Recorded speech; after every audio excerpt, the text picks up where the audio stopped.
বাজেটে সর্বোচ্চ গুরুত্ব পাচ্ছে মূল্যস্ফীতি নিয়ন্ত্রণ, সামাজিক সুরক্ষা বেষ্টনীর আওতা বাড়ানোর তাগিদ। হামাসের হাতে জিম্মি আরও 4 জনের মৃত্যু, রাফাহ ছাড়ল 10 লাখের বেশি ফিলিস্তিনি। বিশ্বকাপে আফগানিস্তানের কাছে পাত্তাই পেল না উগান্ডা, 125 রানের পরাজয়।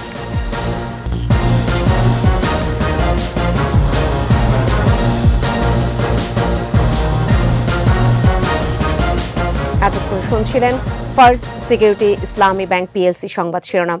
প্রত্যেককে আমন্ত্রণ জানাচ্ছি দুপুর 12টার 21 সংবাদে, সাথে থাকছি ফেরদৌসী আহমেদ।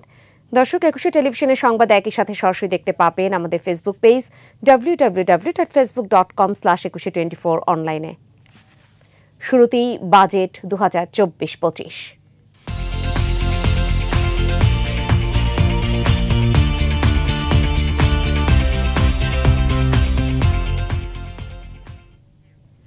আসছে বাজেটে মূল্যস্ফীতি নিয়ন্ত্রণকেই সর্বোচ্চ গুরুত্ব দেওয়া হচ্ছে।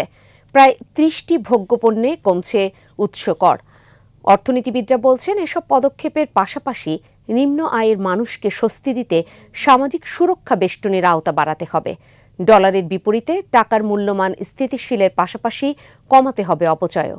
আর প্রকল্প বাছাইয়ে হতে হবে আরও যত্নশীল। বাকিটা জানাচ্ছেন মেহেদি হাসান। দীর্ঘদিন ধরেই মূল্যস্ফীতি 10% কাছাকাছি। কষ্টে সাধারণ মানুষ। বাজারে অর্থের সরবরাহ কমাতে সংকোচনমূলক মুদ্রানীতি অনুসরণ করছে কেন্দ্রীয় ব্যাংক। তবু বাগে আসছে না নিত্যপণ্যের বাজার। এমন বাস্তবতায় আসছে বাজেটে প্রায় 30টি ভোগ্যপণ্যের কমছে উৎসে কর। প্রাথমিক তথ্য অনুযায়ী চাল, ডাল, গম, ভোজ্য তেল, চিনি, গরু দুধ, বিভিন্ন ধরনের মশলা ও ফল আমদানিতে উৎসে কর কমছে। বাজেটে এসব পণ্যের উৎসে কর 2% থেকে কমিয়ে 1% করা হচ্ছে।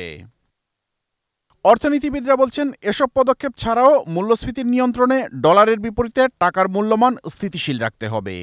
সরকারকে সরে আসতে হবে নোট ছাপিয়ে ঋণ নেওয়ার মতো প্রবণতা থেকে। পাশাপাশি বড় ঘাটতি না রেখে বাজেট হতে হবে আয়ের সাথে সঙ্গতিপূর্ণ তথা বাস্তবধর্মী। বাজেটের ডেফিসিট যাতে না বাড়ে, বাজেট যেন খুব বড় না আকার নেয়, সেই দিকে নজর দেবে আমার কাছে মনে হয়। প্রতি বছরই আমরা প্রায় 17-18% বাজেট বাড়াই, কিন্তু আমি যেটা শুনতে পাচ্ছি যে এবার বাজেট বাড়বে মাত্র 4%। তার মানে বাজেটটাকে আয় বুঝে ব্যয় করবার একটা প্রক্রিয়া শুরু করছে। এটি কিন্তু ইনফ্লেশনের উপরে ইম্প্যাক্ট বেশ খানিকটা রাখবে। এদিকে উচ্চ মূল্যস্ফীতি থেকে দরিদ্র জনগোষ্ঠীকে স্বস্তি দিতে সীমিত সাধ্যের মধ্যেই সামাজিক নিরাপত্তা বলয় ও খাদ্যবান্ধব বিভিন্ন কর্মসূচিতে সরকারকে আরও জোর দিতে হবে বলেও মত তাদের। সোশ্যাল প্রোটেকশনের পরিমাণ আরও বাড়বে, কিন্তু সোশ্যাল প্রোটেকশন বাড়লেও একজন বিধবাকে আমরা কতই বা টাকা দিতে পারি? 800, 1000 এই টাকা দিয়ে তার এই সংসার চলে? খাদ্য জাতীয় গুডস যদি দেন তাহলে চুরি করবে। মানে জনপ্রতিনিধি যতগুলো আছে কেউ বাদ নেই, হুজুর থেকে আরম্ভ করে আপনার ক্রিমিনাল থেকে আরম্ভ করে কেউ কিন্তু এই টাকা মারার থেকে ছাড়ে না। সুতরাং এটা ক্যাশ টাকা তাকে দিয়ে দেওয়া উচিত, সে ওখান থেকে কিনুক। এসব কর্মসূচির সুবিধা যাতে প্রকৃত নিম্ন আয়ের মানুষ পায় সেটাও নিশ্চিত করার পরামর্শ অর্থনীতিবিদদের। মেহেদি হাসান, 21 টেলিভিশন, ঢাকা।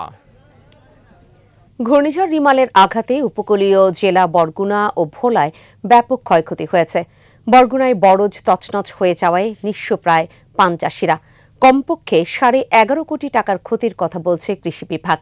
এদিকে রিমালের তাণ্ডবে ভোলায় প্রায় 1000 গবাদি পশু ও বিপুল সংখ্যক হাঁস মুরগি মারা গেছে।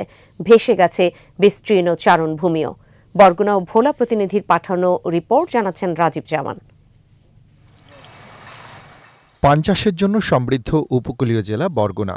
হাজার হাজার মানুষ পান চাষের উপর নির্ভরশীল। ঘূর্ণিঝড় রিমালের আঘাতে জেলার বদরখালী, খেজুরতলা, হেউলি বুনিয়া, নলটোনা, অয়লা, চালিতাতলি, আমতলি, চরদুয়ানি এলাকার শত শত পানের বরজ তছনছ হয়ে গেছে। বড় ধরনের ক্ষতির মুখে পান চাষিরা। ঘূর্ণিঝড়ে তো আমাকে পানের বর উগুল্লে পড়িয়ে গেছে, জলে 3 দিন ডুববে রয়েছে। আমরা কিভাবে চলবো, কিভাবে থাকবো, আমার চিন্তা ভাবনা গেছে। বন্যায় একদম ভাঙ্গে মাটির লাগে মিশিয়ে গেছে। আমাকে যাই ক্ষতিটা হয়েছে, এখন আইয়া 2 চোখে কেউ দেখে না, খালি এক পিড়ি আই কই গেছে একটু ছবি পেড়াইও অনুদান যদি পারি দিমু। এখন বর গেছে পড়িয়া, এখন কি দিয়ে খামো, এখন তো সংসার চলে না, কি খাইয়ে বাঁচব। স্থানীয় প্রশাসন বলছে রিমালের আঘাতে বরগুনায় ৩,৫০০ জন পান চাষি ক্ষতিগ্রস্ত হয়েছেন। ৭৩৬ হেক্টর জমির পানের বরজ মাটির সাথে মিশে গেছে।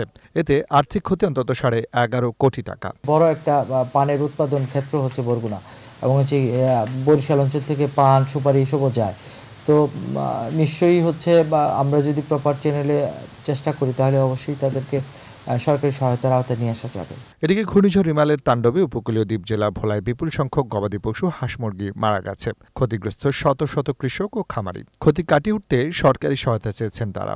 ৩,০০০ মুরগি উঠাইছি, প্রায় ২,০০০ মুরগির মতো মারা গেছে। সরকার তো কোনো আমাগো দিকে ফিডার তাকাইলো না। বাচ্চাগুলা প্রায় ১৮০০-১৯০০ বাচ্চার মতো মারা গেছে। ঘূর্ণিঝড়ের কারণে পানি বেশি হওয়ার কারণে সম্পূর্ণ মহিষ, গরু, ছাগল, ভেড়া এগুলা পানি ভাইসা গেছে। কিছু গরু মারা গেছে, মহিষ গরু এখনো বিভিন্ন জায়গাতে খোঁজ করে বাতানেরা খোঁজ করে আনতেছে।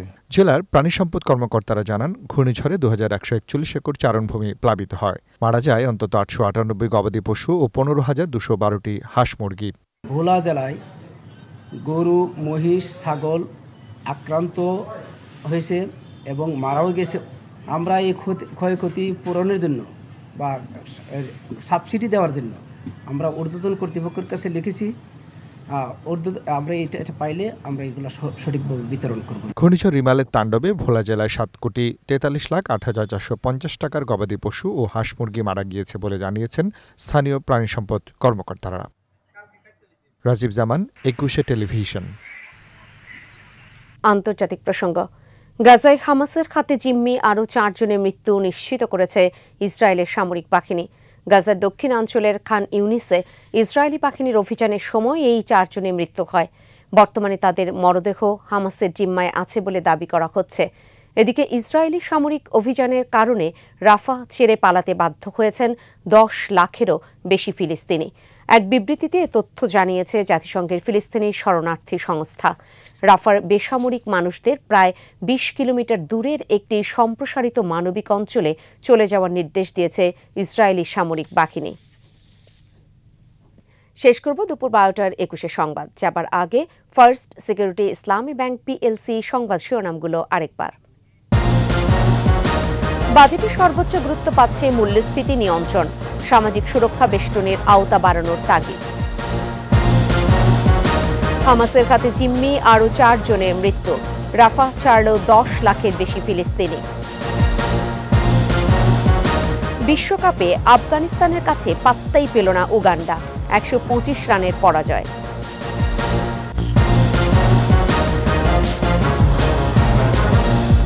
সর্বশেষ খবর জানতে ডায়াল করতে পারেন 2021 নম্বরে, আর ভিজিট করুন 21-tv.com এই ওয়েবসাইটে। এছাড়া ফেসবুকে ভিজিট করতে পারেন facebook.com/2124 অনলাইনে। এতক্ষণ সাথে থাকার জন্য ধন্যবাদ। পরবর্তী সংবাদ দুপুর ২টায় দেখার আমন্ত্রণ রইল।